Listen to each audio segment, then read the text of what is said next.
5 বছর আগে বিনয়ের সাথে বলেছিলাম যে 10 বছর অপেক্ষা করেন, কাগজের টাকা বলে কিছু থাকবে না। ক্যাশলেস সোসাইটি চায় তারা, ক্যাশলেস সোসাইটি, মানে সোসাইটির মধ্যে কোনো ক্যাশ থাকবে না, ডিজিট থাকবে, খালি ডিজিট। এখানে কলা কিনবেন, আপনি 40 ডিজিট পাস করে দিবেন। কলাওয়ালা 40 ডিজিট পেল, ওর দরকার এখন ধরেন মাছ, ও 40 ডিজিটের মাছ কিনবে। মাছওয়ালার দরকার মনে করেন চাল, ও 40 ডিজিটের চাল কিনবে। ডিজিট ঘুরবে, খালি সংখ্যা খালি ঘুরতে থাকবে হাত থেকে হাত। এমন একটা মানি আপনাদেরকে দিবে, এমন একটা মুদ্রা দিবে আপনাদেরকে, যে মুদ্রা ধরতেও পারবেন না, পকেটেও রাখতে পারবেন।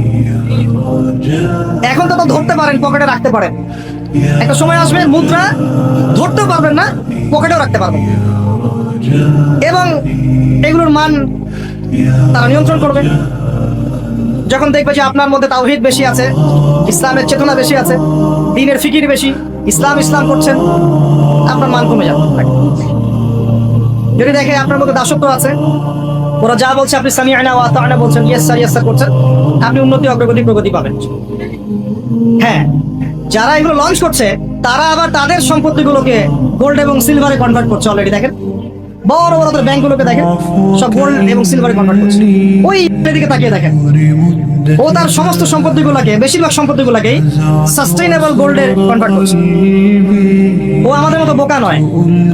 শোনেন কেমন বোকা নয়, বিগত 70 বছরে মুসলিমদের নাকের ডগার উপরে বসে 4টা যুদ্ধে মুসলিমদেরকে পরাজিত করে দিয়েছে। বিগত 70 বছরে ওরা প্রথমে ব্রিটেন, তারপরে আমেরিকার হাত ধরে বিশ্বের এমন একটা জায়গায় এসেছে যে এই জায়গা থেকে তারা বিশ্বের পলিটিক্স, ইকোনমিক্স, মিডিয়া, প্রযুক্তি, ফাইন্যান্স সব নিয়ন্ত্রণ করার শক্তি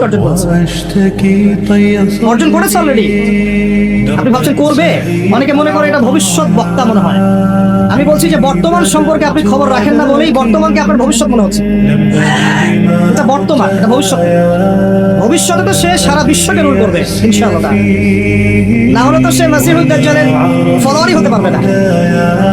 আর দাজ্জাল তো সারা বিশ্বকে শাসন করবে এবং তাকে ফলো করবে। তবে হ্যাঁ, এটা আমরা জানি কোরআন এবং হাদিস থেকে আলহামদুলিল্লাহ যে ওদের এই দমন, পীড়ন, জুলুম এবং শাসনটা চিরস্থায়ী হবে না ইনশাআল্লাহ। এটা একটা সাময়িক সময় জুড়ে থাকবে, এরপর আল্লাহ পাক পৃথিবী থেকে এটাকে সরিয়ে দেবেন। কিভাবে সরাবেন? ওই যে লোহিত সাগরে আল্লাহ পাক যেমন করে বনু ইসরাঈলকে ধাওয়া করছিল ফেরাউনের বাহিনী, মনে আছে?